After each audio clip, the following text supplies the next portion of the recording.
Hey everybody, welcome. Today on our Judo for Jiu-jitsu technique, we're going to be talking about Uchi-mata. And one of my favorite ways to enter into it is by using a combination of Ko-uchi-gari to Uchi-mata for Jiu-jitsu specifically. For Judo, you know, the body positioning, the posture is more upright. And in Jiu-jitsu, we're going to be dealing with that lower, more athletic posture. Harder to get in for some of those throws, so we have to set it up a little bit differently. So let's turn this way first. All right, so the first thing we're doing is the standard grip. If Brian is squared up with me or not, whatever, I'm going to pull him forward and attempt my Ko-uchi-gari. When I go for the Ko-uchi-gari, it's very typical for a person to step over and back, right? So let's go through that again. So as I come in, he steps over and back, I move forward, right? So this is one of the reasons why I really prefer a shuffle step when I'm doing my Ko-uchi, O-uchi, and Uchi-mata, instead of getting myself too crossed up, right? This is a good driving leg to come in nice and deep, but I kind of like to avoid crossing my feet as much as I can. So from here, I enter in, he steps over and back, I come in, he's in a nice wide stance right now, which means his hips are a little bit lower for me. So when I come in deep, I'm turning him, and right? So I sweep his leg inside thigh, right? So the back side of my right thigh is coming up on the inside of Brian's left thigh. So notice there was no roll through. We want to avoid rolling through when we're doing jiu-jitsu with somebody because we don't want them to take our back. We don't want to lose positional control. So we want to end up in a position where I'm in control of the opponent. Let's go this way. So one more time, we're here. I pulled Brian forward already, right? We're already setting up for our Ko-uchi-gari. As I step in, he steps over that.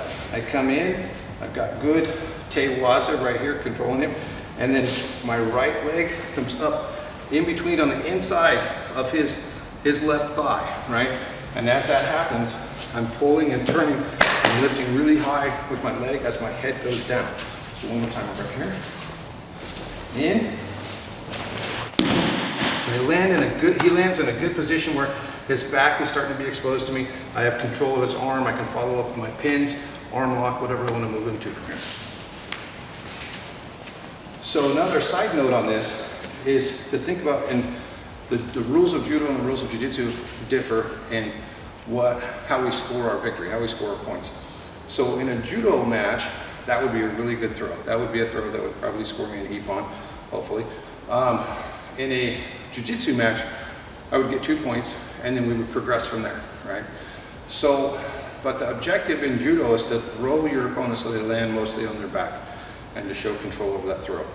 In Jiu-jitsu, to score my takedown points, I don't necessarily have to put him on his back, and I might not want him on his back. I might want his back exposed, right? So another form of Uchi-mata that we like is off of the cross sleeve grip.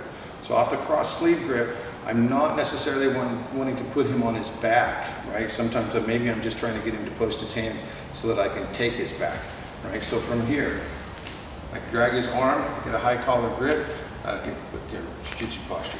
Right? As I come in, I don't know if he does this, right? I don't want him to go to his back in this case. I want to expose his back so that I can attack his back and get my 4 points for that. Right, so let's turn this one. So again, I got the high collar grip, I strip his grip, and I come in the same kind of motion that I did before, where I lift with the back side of my leg, the inside of his leg. When I lift, he's going to have a tendency to want to let go with this hand. If he doesn't, then he'll get thrown. So he'll post this hand, right? As he does, he's doing that to prevent himself from being thrown over.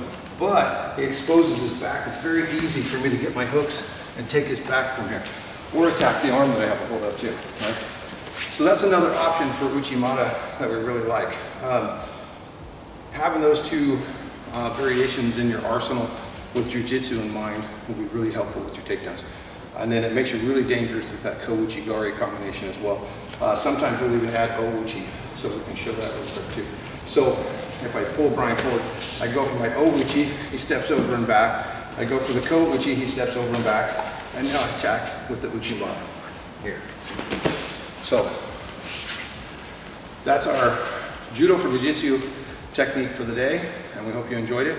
Be sure to subscribe to our channel and click on the notification bell so that you get notified when we're making new videos. And give us a thumbs up if you enjoyed this video. Thanks, and we'll see you next time. Remember, if you learn a technique, you know a technique. If you learn a concept, you know 1,000 techniques.